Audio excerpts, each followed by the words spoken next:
పశ్చిమాఫ్రికాలో అత్యంత విషాదకర ఘటన చోటు చేసుకుంది.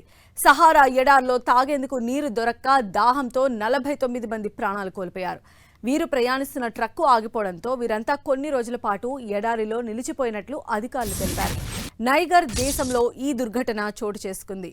వీరంతా మాలీలోని ఓ ప్రాంతీయ పండుగను ముగించుకొని తిరిగి వస్తూ ఉండగా వీరు ప్రయాణిస్తున్న ట్రక్కు అసమాకా అనే ప్రాంతానికి 80 కిలోమీటర్ల దూరంలో ఆగిపోయింది.